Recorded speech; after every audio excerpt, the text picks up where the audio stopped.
ಎಸ್ಎಂಜೆವಿಜಿ ಮಹಿಳಾ ಪಿಯು ಕಾಲೇಜಿನಲ್ಲಿ ವಿದ್ಯಾರ್ಥಿನಿಯರಿಗೆ ಆತ್ಮೀಯ ಸ್ವಾಗತ.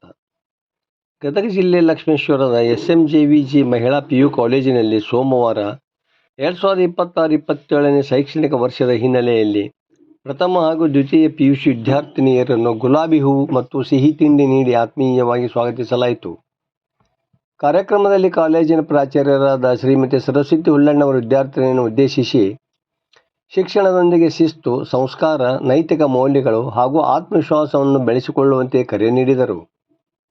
ಪ್ರತಿಯೊಬ್ಬ ವಿದ್ಯಾರ್ಥಿನಿಯು ತಮ್ಮ ಗುರಿಯನ್ನು ಸ್ಪಷ್ಟವಾಗಿ ನಿರ್ಧರಿಸಿಕೊಂಡು ಶ್ರಮ ಹಾಗೂ ಸಮರ್ಪಣೆಯಿಂದ ಯಶಸ್ಸಿನ ಶಿಖರವನ್ನು ತಲುಪಬೇಕೆಂದು ತಿಳಿಸಿದರು. ಈ ಸಂದರ್ಭದಲ್ಲಿ ಕಾಲೇಜಿನ ಉಪನ್ಯಾಸಕ ವೃಂದ ಹಾಗೂ ಸಿಬ್ಬಂದಿ ವರ್ಗ ಉಪಸ್ಥಿತರಿದ್ದು ಹೊಸ ಶೈಕ್ಷಣಿಕ ವರ್ಷಕ್ಕೆ ವಿದ್ಯಾರ್ಥಿನಿಯರಿಗೆ ಶುಭ ಹಾರೈಸಿದರು. ವರದಿ ನಾಗರಾಜ ಹಣಿಗೆ, ಪ್ರಜಾಧ್ವನಿ, ಲಕ್ಷ್ಮೇಶ್ವರ.